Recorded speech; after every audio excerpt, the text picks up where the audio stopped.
When thinking about Ward Haven in this era of Shadowverse, I think Holy Saber comes to mind for most people.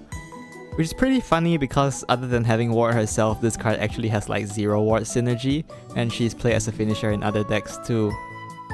So, Holy Saber is an anime card and is the ace card of Kagura from the first season of the Shadowverse anime. She's the student council president and one of those repressed child of a high-class family types, who eventually gets her Be Yourself character arc. It's really nothing special there.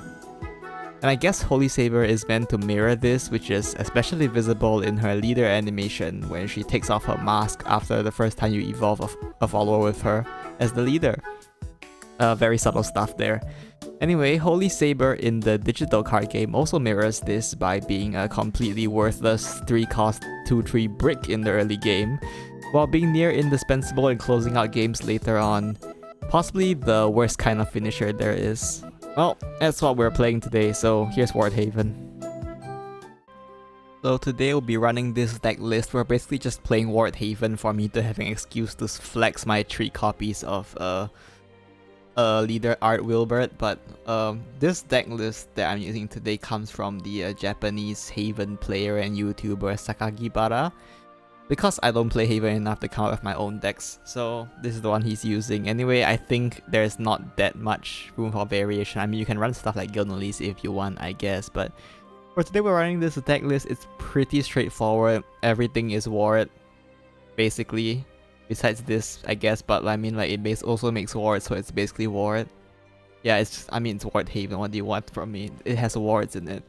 The most notable cards from this deck is Wilbert, whose ability, after you have 10 wards destroyed, lets you deal X damage to the enemy leader. X equals number of allied wards in play. And then Holy Saber, of course, the main star of the deck, I guess, is gives you this Her Holiness Decree, which if you play her for enhance 8, and then if you have 5 allied followers evolve, she recovers 5 play points. So she's your finisher because she can't evolve by effects, but when she does evolve, she gets this 7/6 stats with Storm and Ward and heals 5 to herself and your leader. And Holiness Decree, which she gives you, also gives all your allied Haven followers damage shield, as well as reducing their as well as evolving all of them. I think this deck has like is very polar in terms of its matchups. It's very good against specific decks. Like it's good against board based decks and decks that rely a lot on effect damage because of Holy Saber's damage shield.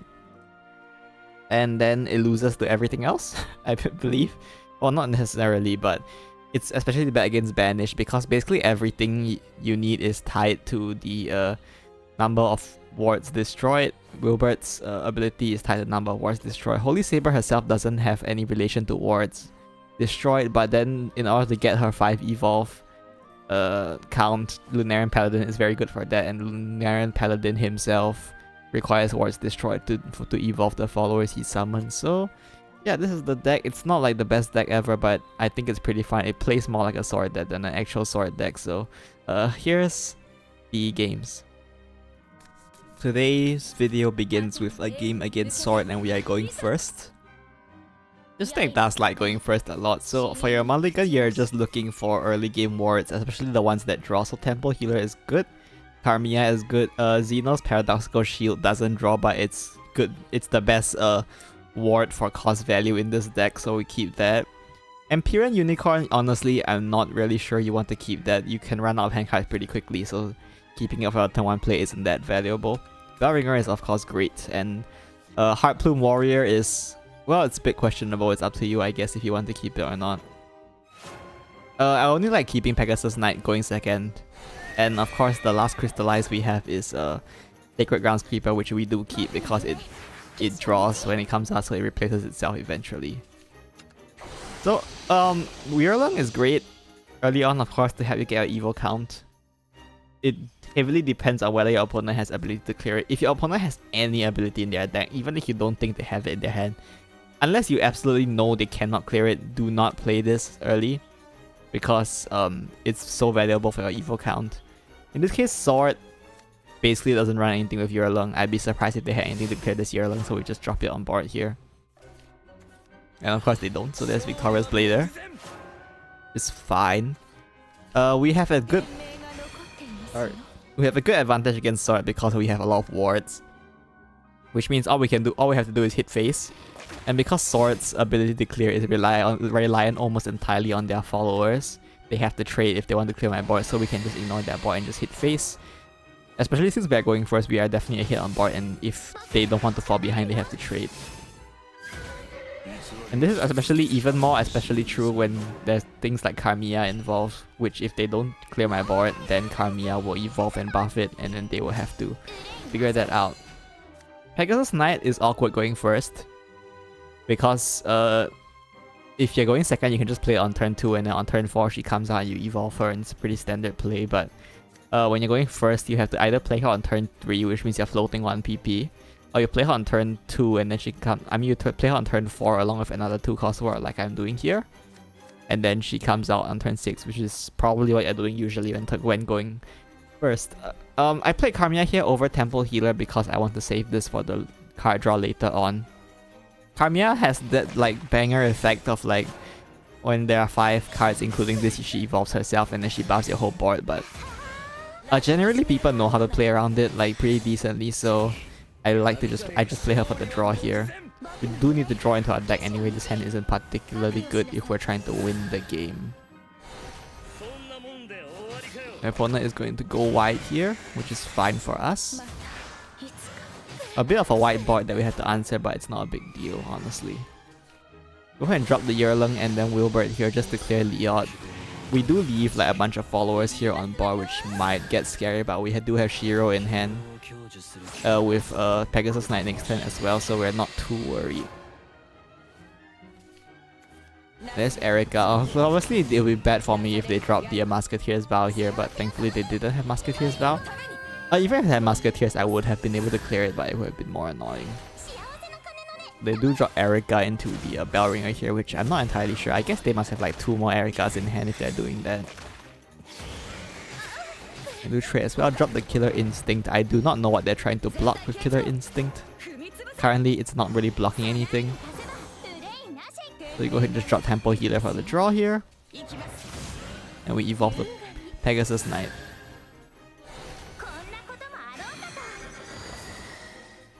Then we go ahead and drop Bell Ringer to protect the Pegasus. Again, Sword is quite reliant. Well, there's Taketsumi, I guess, by now. So I guess they can probably clear this Pegasus, but I mean, we can force them to use Taketsumi, I guess. Plus, Bell Ringer is card draw, so we want to trade it in sooner rather than later. The Lunar Paladin also has the potential to be storm damage, so we can hold it for that as well. And there's double Taketsumi plus a bunch of other stuff from my opponent. And they will play the Hero of the Hunt here, I guess, to clear my Pegasus, which makes sense. And they take the damage shield off my Bell Ringer and finalize it with a Corpse Master. Here my Lunarian Paladin is at 8 wards destroyed, so even though I do trade my Bell Ringer here, unfortunately that will not let me get to the correct number of wards destroyed for Lunarian Paladin. However, what we can do is just trade off first to look at what we draw. And from this spot we have Holy Saber, we have Lunarian Paladin, Sword doesn't have that much healing. So what I'm looking at here is just to go for Lethal next turn. They probably don't have Musketeer's Vow since they didn't play last turn, so don't really have to worry about that too much. Go ahead and drop the Sacred Groundskeeper to trade in for a draw, as well as put out a Sturdy Ward my opponent has to answer, and my opponent just drops Corpse Master from hand. Which is fine, we take a bunch of damage here, but we have Lethal next turn. So yeah, that's it for this game. You can see that Ward Haven has the ability to overwhelm board-based decks with the fact that we can just keep hitting them in the face and they really have to be the ones answering the board because we have the wards. Yeah, this is the advantage of Sword as a board-based, of Ward Haven as a board-based deck. Let's move on to the next game.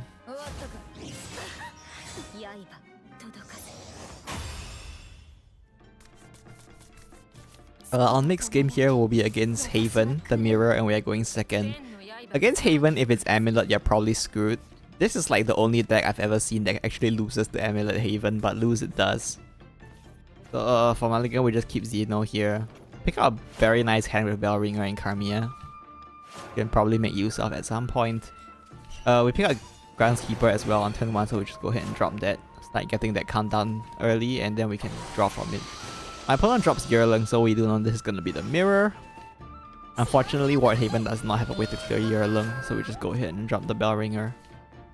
I dropped Bellringer here because I want to play Xeno next turn. The reason why I want to play Xeno next turn is that playing Xeno next turn will guarantee me getting the 1 ward of the amulet popping, and then hopefully with whatever we draw, we can chain it with Karmia for a nice buffed board. And my opponent's Yearling does evolve here as expected. Pick out another Karmia, which is nice.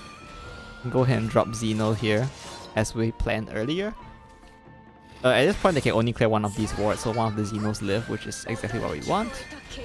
And there's Lunarian Paladin, so my opponent has the Battle Pass Lunarian Paladin, which I don't have because I wasn't playing at the time. But as we plan now, we have a pretty wide board. We can go ahead and drop Karmia to draw, and then another Karmia who free evolves. Keep in mind that Karmia only draws when the evolve effect doesn't activate for some reason. I guess they decided she'll be too broken if she drew and evolved. So yeah. We go ahead and manual evolve the second Karmia to buff our board twice for a very nasty board. Wardhaven isn't very good at board clear. It has like Shiro and that's about it. This is before we got the 3-cost Jan that has board clear on it, so they're not super good at board clear. They don't have enough wards for Wilbert either, so it's pretty good. But they do have Karmia, and their Karmia will also auto-evolve.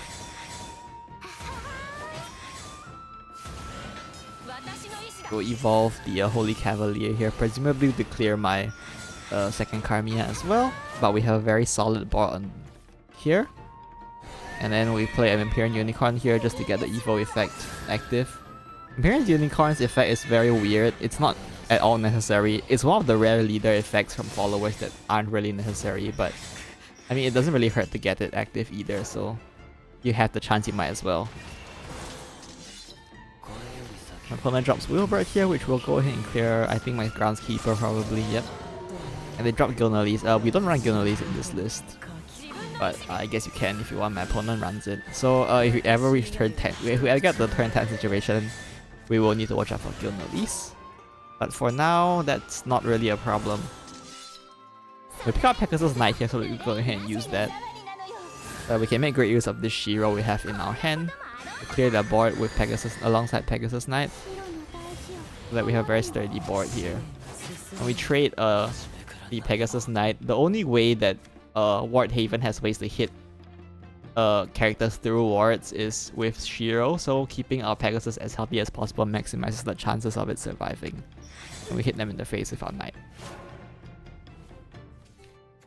Opponent drops the Jupiter here. Oh, they have that too, I guess, which manages to snipe my Pegasus. Forgot about that, but like they had nothing better. But I guess their hand probably has like 3 Holy Sabers or something. They don't have anything to do, so we actually just I don't remember. I don't think this is lethal yet, right? This is probably not lethal yet. Go ahead and play our own Jupiter just to draw into our deck.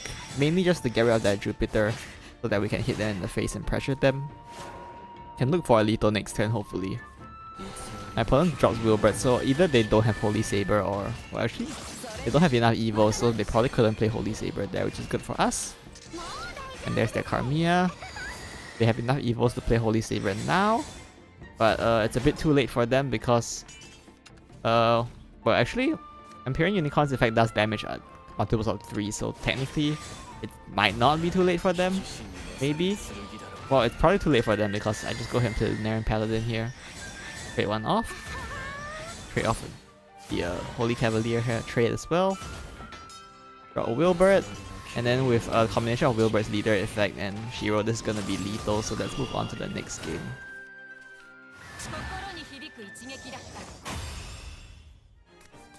This last game here is against Dragon and we are going second. This one came from stream, so if you were watching it, you probably already seen this game, but I think it's a pretty interesting game, so I go ahead and keep it in. So once again for the early I chose the Key Heartplume Warrior here. I'm honestly not sure why. I think it's a bit questionable, the Key Heartplume Warrior here, but I mean, I guess he draws, that's nice, right? There's the turn 1 Drak. They always have turn 1 Drak. Why would they not? We can go ahead and drop with our answer with our own turn 1 Groundskeeper, which is very nice. And there's Dragon Oracle from my opponent, which is going to ramp. Unfortunately, we don't really have a better two cost place, so we go ahead and drop the Temple Healer there. We would rather keep it for a card draw later on, ideally if we can, but unfortunately, we kind of have to drop it here for our Temple. And of course, we dropped the Heart Plume Warrior, so I guess keeping the Heart Plume Warrior actually had some benefits, surprisingly. Opponent manages to snipe my Heart Plume Warrior with their Conflagration, which gets net to them 1 damage in my face, so probably not a big deal overall. We got Imperial Unicorn, so we're gonna go ahead and play these out. For the leader effect and also just for ward count, honestly. And I believe I dropped the Temple Healer as well, do I? Yeah, I do. This is mainly for ward count. Even though we do, like I said earlier, you do want us to be saving her for a draw, but I guess since we're going second, our hand isn't too small anyway, so we can go ahead and play it for ward count. And there's Rowan from my opponent, as well as Windswept Dragonute, which will be able to clear a bunch of my followers. Sacred Groundskeeper does stay though, so that's nice. And the curse will hit my face, which is fine.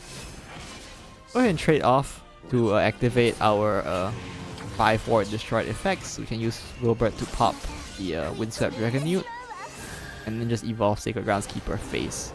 You can sort of be Cavalier with your evil points in this deck generally because you need evil count for Holy Saber anyway.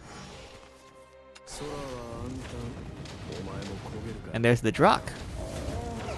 And then he will pop me in the face down to 6. And then here comes the Holy Cavalier, which is fine. Unfortunately, we don't quite have the way to clear. Well, Jupiter here wouldn't be too particularly powerful, so we go ahead and use the Lunarian Paladin here plus Wilbert to clear while setting up wards. Here we need to get our ward count up anyway.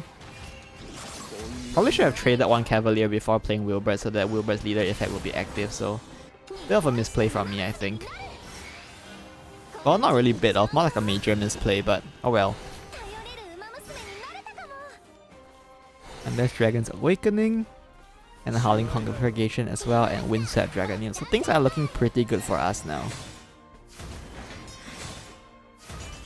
Unfortunately, we don't quite have lethal here when we take some damage. But we can use Jupiter to heal so that we don't just randomly die to Drak. And we trade here. This is another misplay. For some reason, I thought Wilbert would die when I traded him, but he wouldn't die because so I should have traded the Holy Cavalier. Misplay on my part. Oh well. And there's the Brutal Dragonute from my opponent.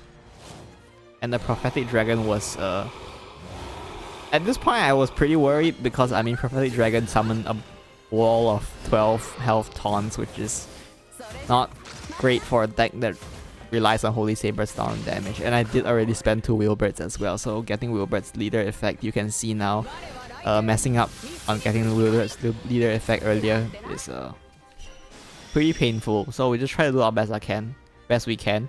Use Jupiter to answer these wards. And drop the Guild Bellringer as well. Drop another Bellringer to protect our face. Set up Pegasus Knight with the expectation that we're going to combo her alongside the Holy Saber at some point. And Empyrean Unicorn's leader effect is just slowly chipping them in the face. And there's Dragon's Awakening. And they will go ahead and trade to clear my Jupiter.